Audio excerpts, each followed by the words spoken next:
is Salam Media coming to you live. Well, the time is gone 20 minutes past 9 a.m. and it is election time in the United States of America, and it's not very long when the elections will be history. But the key issue here is the build up to the election, and also when one looks at the amount of Americans that have already voted in the presidential election, and these numbers are extremely high at this point in time. And what analysts are also saying that possibly that this election could have a higher voter turnout for a very, very long time.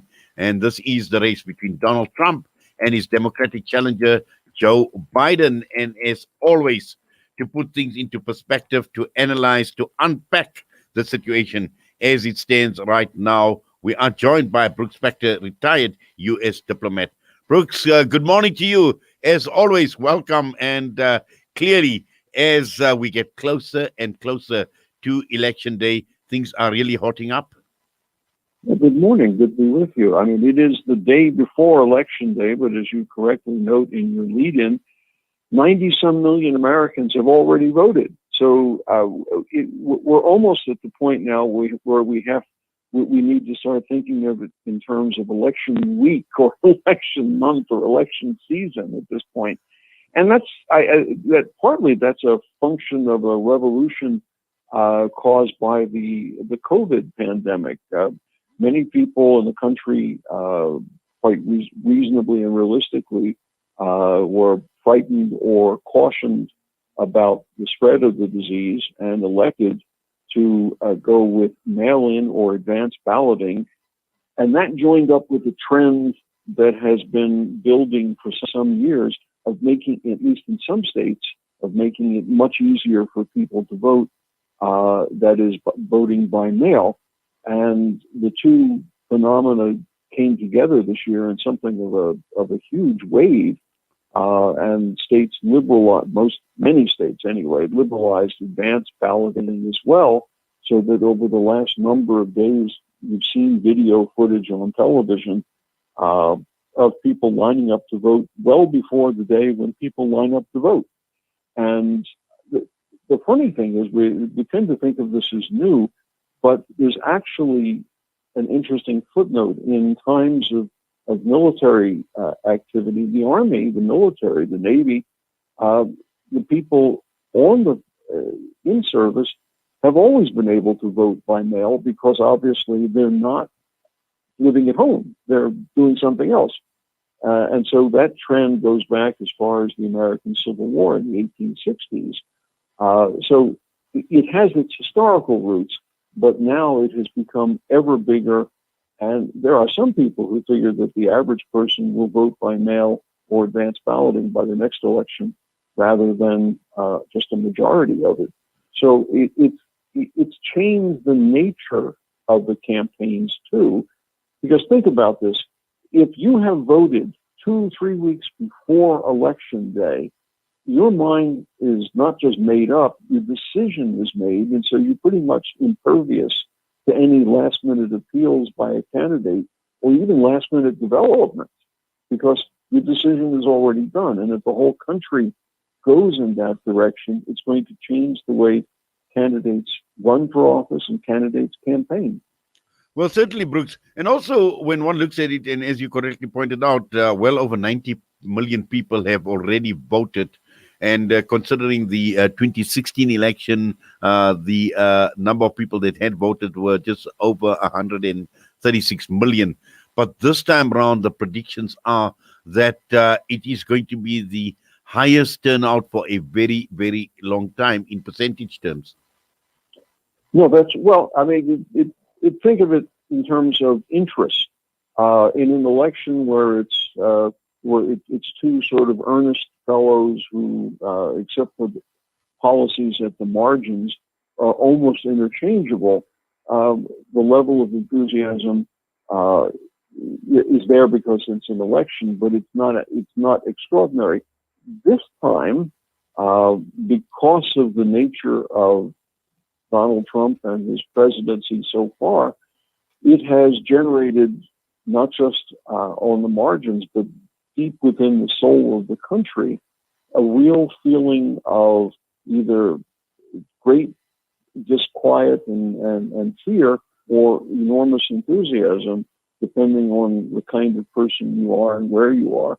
And it's almost certain to bring out many more people than we are used to. Percentage terms are, it's a little hard to predict it just yet, but there are people who are saying it's going to be well into the high 60s, perhaps even more than that. The U.S. doesn't have, like Australia does, a national requirement that you must vote. In Australia, there's a civil penalty and a fine if you don't. The United States doesn't have that, and occasionally are people who said they should. By the same token, there have been efforts in the last number of years to make it more difficult for some people to vote, what they call voter suppression. If you can keep the numbers down of the people who don't like your candidate, you stand a greater chance to win. If you can keep turnout for elections down because you fear the popularity of the other team, that's a kind of voter suppression. And if you make it more difficult to vote, that's also voter suppression.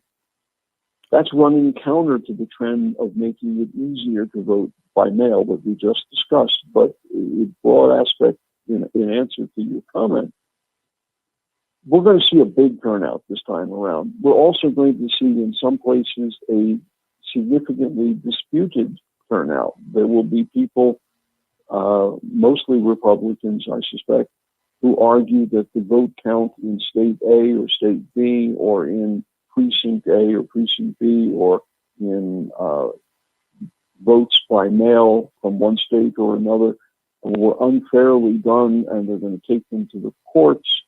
And we may not actually have a final, complete, full, official, totally certified vote count for weeks.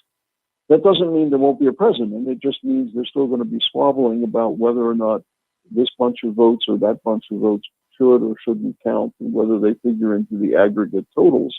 It will matter if it changes the nature of whether one state or the other goes, as they say, Republican or Democratic.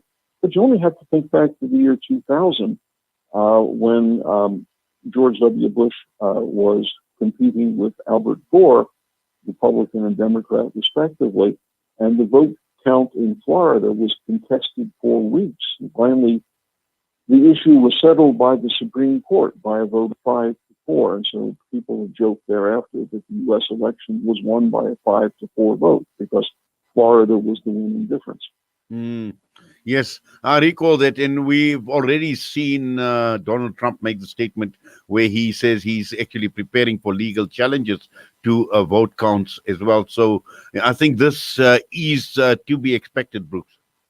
Yeah, no, I mean, it's people have been, this is not new. There were disputed elections in 1796, in 1800, in 1860, in 1876, and then, of course, in 2000. So there's history here, but it has, with the possible exception of 1860, in which the losing side declared itself independent from the rest of the country. So that's pretty dramatic.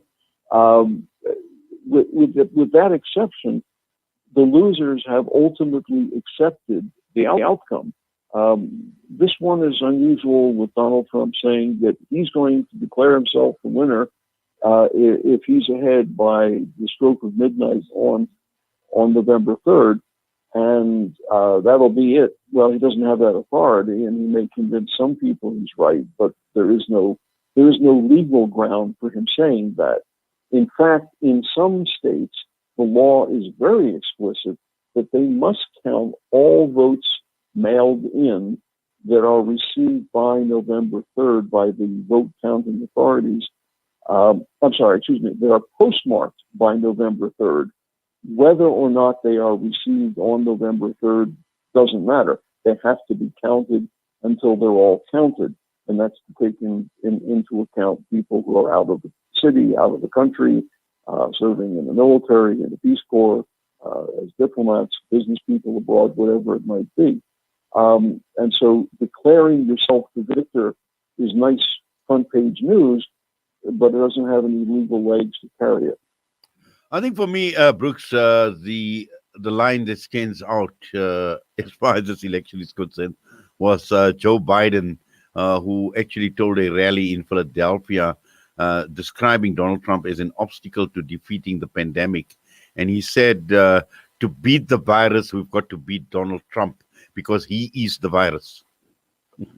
Well, I mean, Joe Biden has, I think, successfully read the mood of the majority of the population, and the polling data and the survey research points to it as well, that a majority of the people in the country really do believe that the pandemic and its larger implications is the number one issue in the country right now, and that Joe Biden appears to be better able to deal with it because, as you imply, he has said, we're going to take this as our major first task. We're going to follow the science, hint, hint, hint, and we're going to deal with it with national policies and get everyone to cooperate at the state level, hint, hint, hint, and we're going to defeat it because we can. We're not a helpless nation on this.